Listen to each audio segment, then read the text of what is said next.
Pick up a packet of Walker's crisps. Look at it. Now try to picture the same packet from 3 years ago. You can't, because you threw the old one away, and that, right there, is the whole point. The packaging looks the same, the branding looks the same, the price is the same. Actually, it's gone up. But the weight? The weight is quietly, silently, and deliberately less than it used to be. And this isn't happening to one product. It's happening to the tea in your morning cup, the biscuits you have with that tea, the chocolate you give your kids after dinner, the washing powder under your sink, the toothpaste in your bathroom cabinet. The Office for National Statistics confirmed that over 2,500 UK products have been shrunk since 2015. Not reduced in price, not clearly labelled as smaller, just less, inside the same familiar packaging. Today, we're going through 20 of them, with the exact numbers, with the exact brands. Because once you see this laid out clearly, you cannot unsee it. Let's start from the beginning. The word shrinkflation was coined by an economist called Pippa Malmgren in 2009. But the practice is far older. Companies have been quietly downsizing products for decades. And the reason is straightforward. Raising the price of a product by 10 pence is visible. You see it on the shelf label. You notice it at the till. You might switch to a different brand. But reducing the contents by 10%? That's invisible. You don't weigh your crisps before you eat them. You don't measure your washing powder before you put it in the machine. You don't count the chocolates in a tin before you put it under the Christmas tree. Research consistently shows that consumers react far more strongly to a visible price increase than to a hidden size reduction, even when the financial impact is exactly the same. Which means shrinkflation isn't simply a response to rising costs. It is a calculated bet that you will not notice. Or that by the time you do, the habit of buying that product is already too strong to break. Now let's look at exactly who is doing it. Product number 1.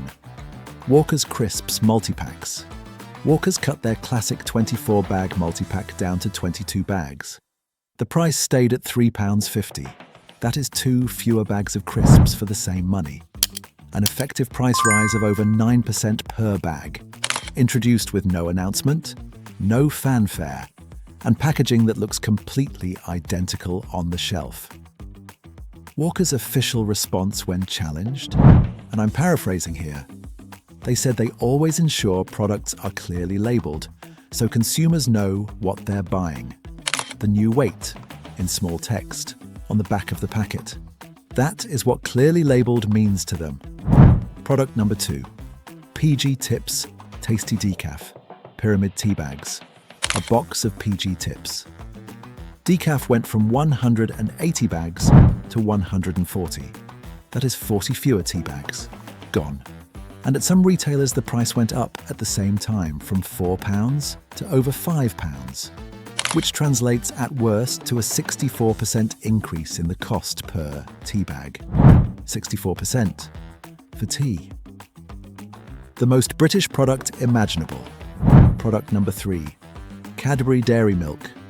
Between 2021 and 2025, the standard Cadbury Dairy Milk bar lost 10% of its weight. Over the same period, the price rose from £1.86 to £2.75. That is a 48% price increase on a product that is simultaneously getting smaller.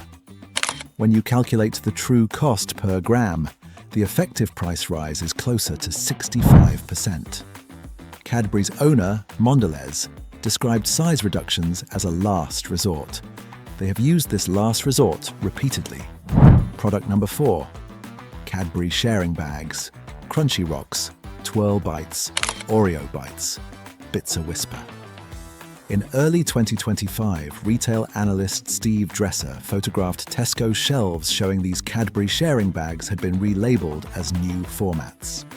All quietly reduced from 110 grams to 100 grams. Same price of £1.75. Presented to shoppers as a new product. It was a smaller version of the old one. Product number 5. Maltesers sharing bag. This one requires a moment to appreciate fully. The Maltesers large sharing pouch went from 195 grams to 93 grams. Not a small reduction, not a minor adjustment. The bag lost over half its contents. Mars reported a 5.1% volume decline and £1.9 million in lost sales in the year. Maltesers became what industry insiders publicly called the poster boy for shrinkflation. Now I want you to picture something. It's Christmas.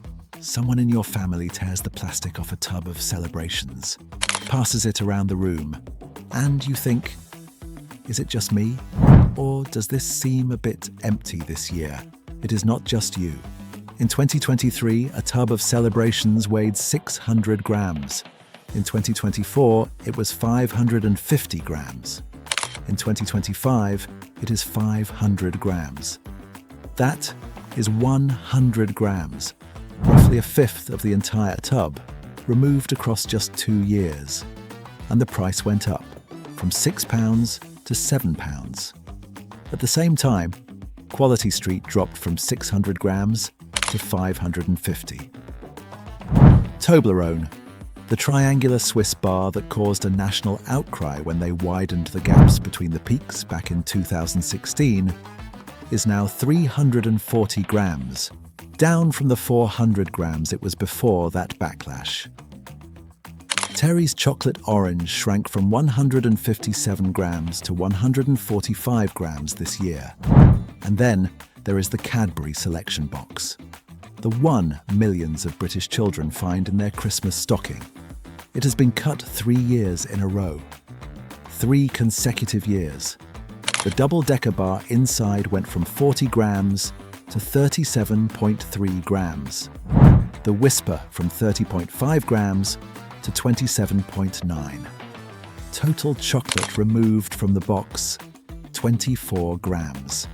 Price unchanged at £2. The daughter of the man who invented the Freddo bar gave an interview to Sky News, in which she said her father would roll over in his grave if he could see how small the chocolate has become. He invented it, and it is unrecognizable to his own family. So that is the first half of the list. The snacks, the chocolate, the treats. And yes, it is infuriating. These are brands your family has trusted for decades. Brands that built their identity on being British staples. And they are quietly, legally, and deliberately giving you less. But here is what nobody is talking about. Shrinkflation did not stop at the snack aisle.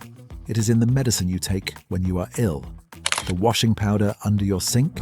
The toothpaste your children use every single morning.